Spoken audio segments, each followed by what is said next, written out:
and in this episode I'm going to talk about different kinds of art for beginners. So let's dive in on this episode and let's get inspired.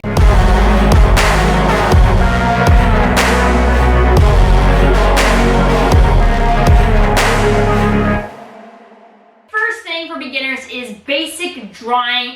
There's nothing more important than actually developing your drawing skills. Doesn't matter if you're a sculptor like I do pottery and sculpture, or if you're a painter, if you work in charcoal, it doesn't matter. It doesn't matter. It's irrelevant. If you're a photographer, it doesn't matter. You need to work on your drawing skills. It's going to help you see the world and break it up differently. It'll help you understand value. It's going to help you see reflections on materials. It's going to help you see highlights and shadows and just the way light affects things and develops form under different conditions even. And also it's going to help you understand medium and understand how to create those values or how to apply pressure. It's going to help you develop those fine motor skills. And those will transfer to either your sculptures. So you're still going to have to understand value and color theory and all that jazz, even if it's ceramics, or especially to your painting, and also photography, because you're developing, when you're drawing and you're doing observational drawing, you're developing that eye for observation, right? So you're starting to look at things not just as, you're starting to develop an eye for like creating a composition through a picture, right? That's photography. So I think that's important to know. And even when it comes to editing, if you do post photography and editing with it as well. Anyways, the basics and basic exercises and just exploring drawing mediums such as the different types of pencils, ink, and the different types of markers. Maybe you want to explore India ink and using just actual ink for creating drawings or drawing exercises, so drawing with ink. And exploring creating different values and pre-mixing different values by adding more or less water or ink. Or maybe you want to explore graphite sticks versus also exploring charcoal, and both of those come in pencil form or stick form. And there's a lot, even though it's drawing, their drawing is large. You can draw on paper, white paper, standard sketchbook paper, or you can draw on craft paper, you can draw on brown paper, you can draw on a gray paper, you can draw on black paper and do reversed values. So there's lots of ways to experiment with drawing, and all that's going to inform your own art practice. All right, number 2 is watercolor paints. I would say your next step is after you transition from drawing and you work on skills, both your drawing skills, your making skills, your creating skills, your style, and your observational skills. Then you're going to transition. I would say watercolor paints are super nice and easy. You can get things done quickly. You can explore mixing medium, and then also you can combine your drawing skills with your paints. Like you can draw with a permanent fine tip marker and then paint, or reverse. You can paint first and then add fine tip marker on top. And it's just an easy medium to work with, right? You just are adding a little bit of water. Boom, Bob's your uncle. It's low cost. You don't need a lot. You just let it dry out and harden, and then you add more water to your brush and remix it on top, and then it's good to go again. It's not like an investment like paint, whereas once it dries on your palette, garbage, right? Or you leave that tube open too long. Bye-bye tube. Or your pet bird ate a hole into it that you didn't notice, and then the whole tube is dry years ago. Also not good for your bird. Also, she was fine. She lived a long time. She was a parrot. She's added a hole. She added a hole somewhere, a tiny hole that you didn't notice. I know.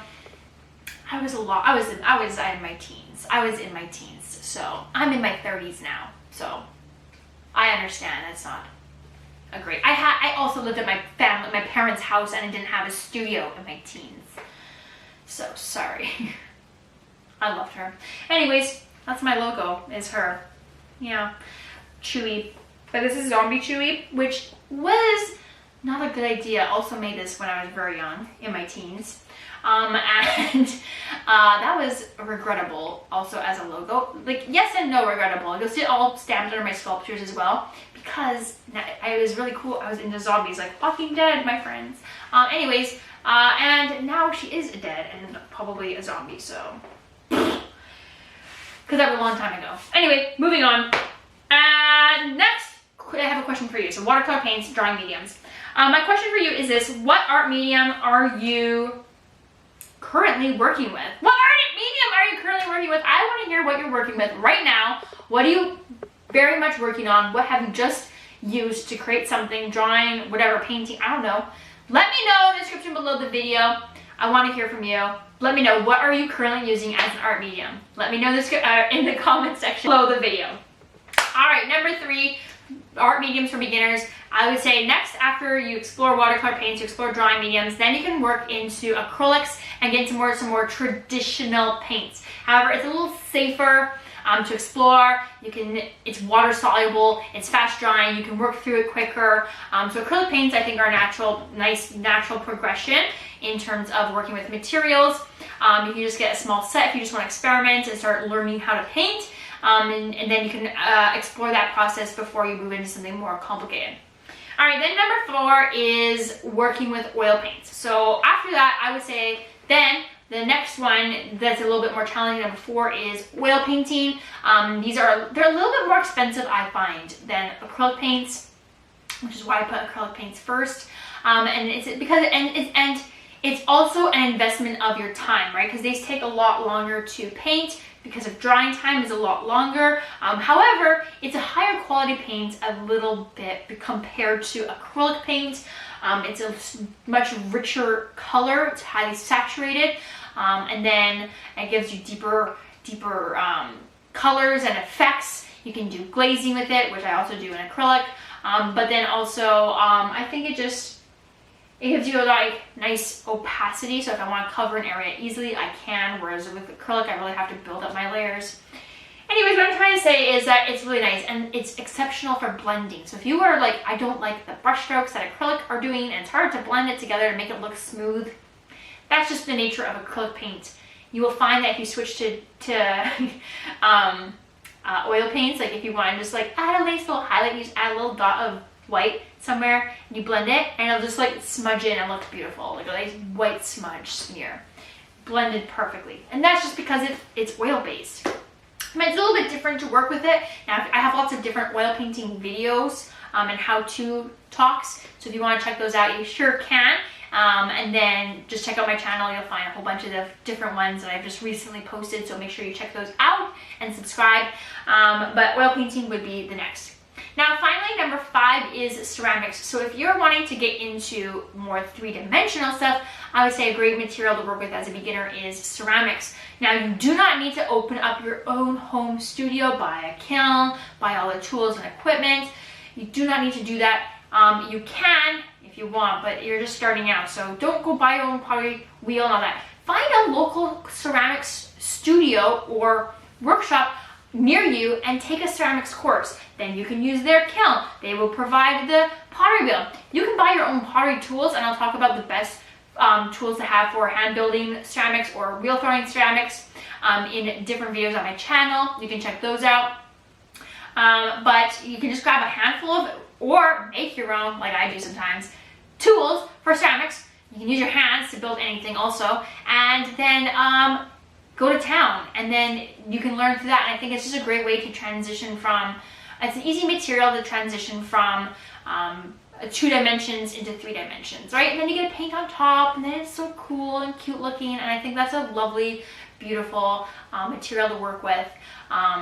Transitioning, you can do more craft-based stuff, you can do stuff for you, you can do pots, you can make anything you want in clay. Just, it's a beautiful plastic material to work with. Not actual plastic, but it's plasticky in nature. It holds its form, is what I'm saying. So that's what I would recommend. So these are mediums that I recommend that you start with and work through as a beginner artist and explore. And then if you try out a variety of different things, then you can figure out which mediums that you want to eventually either work with and stick to or eliminate. So maybe you're like, you know what, I just want to stick with doing charcoal artworks, and then that might be your thing. Or maybe you just want to stick with doing, like for me, I'm sticking to painting and ceramics, and that's fine. I'm not doing installation art, I'm not doing performance-based stuff. There is no way you're gonna see me do that because I'm too nervous. I like it, but I can't. It's not my way of expressing myself. You will find the medium that connects with you eventually. and then you're gonna stick to that and work through it, and then you're gonna just focus on making art, creating, making art, and that is what you need to get to, is the actual studio habit of creating. All right, so that's it for this episode. Your next video to watch is how to learn oil painting by clicking the link above the video or in the description below the video, and I'll see you in that episode. Please like this video and subscribe to the channel. It super much helps me out, and you can support this artist for free. I also do subscribe for a cupcake, so that means that different milestones like 1,000, 10,000, 100,000 subscribers, I will do a cupcake artwork for you in different themes, like a professional level cupcake for you, and I'll do those videos for you too, and sometimes you get to help me out in terms of coming up with ideas. So make sure that you subscribe. I really appreciate that, and I'll see you in the next episode.